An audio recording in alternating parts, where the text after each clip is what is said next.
Selamat datang di Beetle Channel, semoga kita bahagia. Jangan lupa subscribe, like, komen dan share agar channel ini semakin berkembang. Terima kasih. Novel Kekuasaan dan Kekayaan, Bab 239. Atur salah satu bangsal khusus di lantai paling atas untuk wanita tua itu.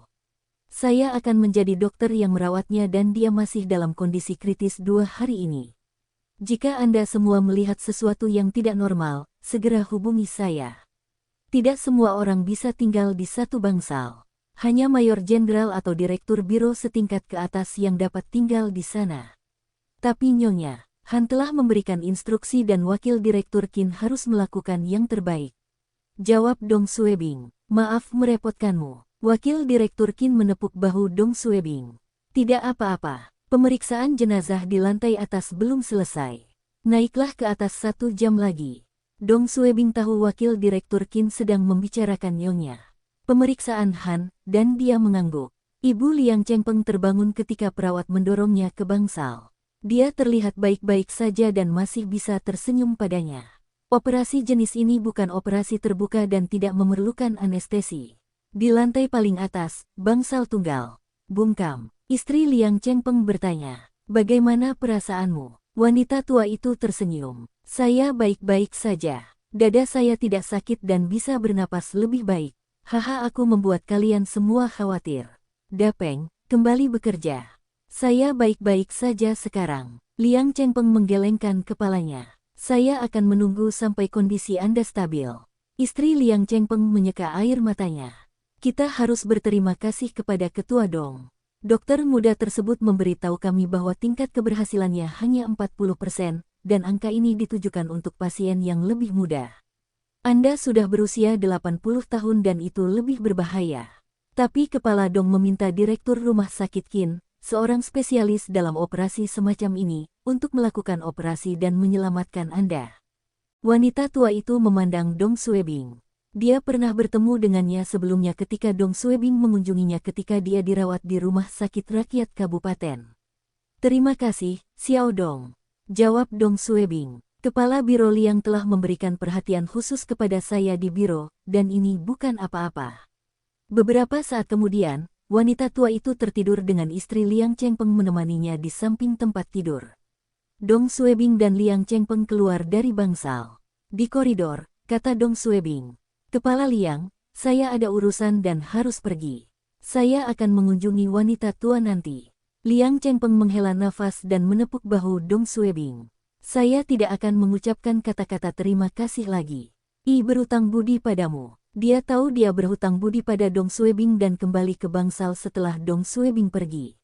Istri Liang Chengpeng memandangnya. "Xiao Dong sudah pergi." Liang Chengpeng mengangguk. "Ya. Dia datang ke sini untuk menemani seseorang menemui dokter." Istri Liang Chengpeng menghela nafas. "Setelah ibu sembuh, kita harus berterima kasih lagi padanya. Xiao Dong ini sangat cakap, mampu." Liang Chengpeng mengusap bagian tengah alisnya dan duduk di kursi. Dia melihat istrinya terlihat bingung, dan dia tersenyum. "Menurut Anda Direktur Rumah Sakit akan melakukan operasi secara pribadi hanya karena Dong Suebing mengenalnya? Tidakkah Anda melihat 2 kepala Departemen Kardiologi datang dan menjadi asisten direktur? Ini bukan lagi persoalan siapa yang Anda kenal. Juga, siapa saja yang tinggal di bangsal tunggal ini." Istri Liang Chengpeng tercengang. "Siapa?" Seorang lelaki tua mengenakan gaun pasien berjalan melewati bangsal. Liang Chengpeng segera berdiri tegak. Setelah lelaki tua itu pergi, dia berbisik, "Itu adalah mantan wakil wali kota Beijing. Nama belakangnya Li, tapi saya lupa nama lengkapnya. Dia pernah bertanggung jawab atas keamanan publik." Istri Liang Chengpeng tergagap. "Maksudmu, Kepala Dong memiliki latar belakang yang kuat?" "Ya, tapi mungkin juga dia punya kerabat di Rumah Sakit 305. Istri Liang Chengpeng mengakui. "Siapa yang peduli apa latar belakangnya? Kali ini, dia telah memberikan bantuan besar kepada kami dan Anda harus ingat untuk menjaganya di biro." Istri Kepala Liang tidak mengetahui masalah di pemerintahan dan dia hanya berterima kasih kepada Dong Suebing. Jika Dong Suebing tidak ada, wanita tua itu mungkin sudah pergi sekarang. Di sisi lain, Han Jing telah menyelesaikan pemeriksaan tubuhnya, dan Dong Suebing mengirimnya kembali. "Bibi, bagaimana hasil cekmu?" Dong Suebing memandang Han Jing melalui kaca spion. Pengunggahan perdana chapter ini dilakukan melalui N0V3 Lab 1N. Han Jing membuka matanya dan tersenyum. Tidak apa-apa, Direktur King baru saja meminta saya untuk mengonsumsi lebih banyak ginseng liar untuk mengkondisikan tubuh saya. Jawab Dong Suebing. Oh, kalau begitu kamu harus mengambil lebih banyak. Beritahu saya jika Anda sudah menyelesaikan kotak itu. Saya akan membawa beberapa. Tidak dibutuhkan. Terlalu banyak mengonsumsi ginseng juga tidak baik untuk kesehatan. Haha, oh, bagaimana kabar ibu temanmu? Berkat kamu, dia keluar dari bahaya. Senang untuk mendengarnya. Apapun yang terjadi, kesehatan adalah yang terpenting. Han Jing memandang Dong Suebing. Anda harus ingat untuk mengingatkan Huilan. Dia selalu melewatkan waktu makannya saat dia bekerja. Cepat atau lambat, tubuhnya tidak akan tahan. Dia tidak mendengarkan ayahnya dan saya. Anda harus memahaminya. Hah, Kak Xie bahkan tidak mendengarkanmu, dan menurutmu dia akan mendengarkanku. Kamu benar-benar menganggapku tinggi. Tapi Dong Suebing tetap mengakuinya. Setelah mengirim Han Jing kembali ke villa nomor 1, dia dengan sopan mengundang Dong Suebing untuk menginap untuk makan siang. Tapi Dong Suebing tahu dia hanya bersikap sopan dan menolak tawarannya. Dia pergi ke restoran mie dan makan semangkuk mie, sebelum kembali ke rumah sakit 305. Liang Chengpeng adalah atasan langsung Dong Suebing, dan di masa lalu, Dong Suebing tidak memiliki kesempatan untuk menjalin hubungan baik dengannya. Ini adalah kesempatan langka dan tidak boleh dilewatkan. Lantai atas, bangsal tunggal. Dong Suebing membawa beberapa buah-buahan dan suplemen kesehatan. Istri Liang Chengpeng berdiri untuk menerimanya. Mengapa kamu membawa hadiah? Terima kasih. Silahkan duduk. Dong Suebing menarik kursi dan bertanya. Bagaimana kabar wanita tua itu? Jawab Liang Chengpeng. Direktur Qin datang berkunjung lebih awal dan mengatakan semuanya baik-baik saja. Setelah luka teropongnya sembuh, dia bisa dipulangkan. Istri Liang Chengpeng memandangnya. Liang tua, aku akan berada di sini menjaga ibu. Mengapa kamu tidak kembali ke kabupaten malam ini?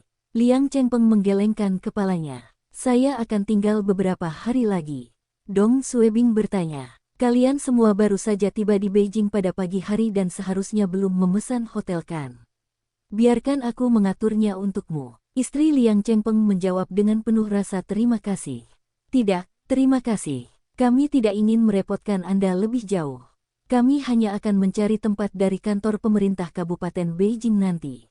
Meskipun instruksi untuk menghapus kantor pemerintah Kabupaten Beijing sudah keluar, namun sebagian besar kantor kabupaten di Beijing masih ada. Mereka hanya mengganti nama menjadi kontak center, namun kembali melakukan hal yang sama. Haha, Beijing juga merupakan kampung halamanku, dan aku harus menampilkan kinerja yang bagus untuk mengesankan pemimpinku. Serahkan ini padaku. Dong Suebing sangat ingin membuat atasannya terkesan. Liang Chengpeng berpikir sejenak dan mengangguk. Dia juga ingin melihat seberapa besar pengaruh Dong Suebing. Dong Suebing teringat sesuatu dan bertanya. Kepala Liang, apakah Anda menyetir? Jawab Liang Chengpeng. Tadi malam, Xiao Sun yang mengendarai mobil polisi untuk mengirim kami ke sini. Saya tidak tahu kapan saya akan kembali, dan saya meminta Xiao Sun untuk kembali dulu. Dong Suebing mengangguk. Oh, tanpa mobil, tidak nyaman. Oke. Saya akan membantu Anda mendapatkan mobil terlebih dahulu dan Anda dapat menggunakannya untuk saat ini. Istri Liang Chengpeng dengan cepat menggelengkan kepalanya. Xiao Dong, tidak apa-apa. Itu akan terlalu merepotkan bagimu. Tidak apa-apa, tidak apa-apa. Dong Suebing keluar untuk menelepon Ku Yun Xuan. Sekitar jam 5 sore, wanita tua itu tertidur lagi setelah dia makan malam. Dong Suebing takut mereka akan membangunkan wanita tua itu dan turun bersama kepala Liang dan istrinya. Mereka keluar dari gedung rumah sakit, dan telepon Dong Suebing berdering. Dia menjawabnya dan mengatakan sesuatu. Beberapa menit kemudian, sebuah Mercedes-Benz S350L berhenti di halaman rumah sakit.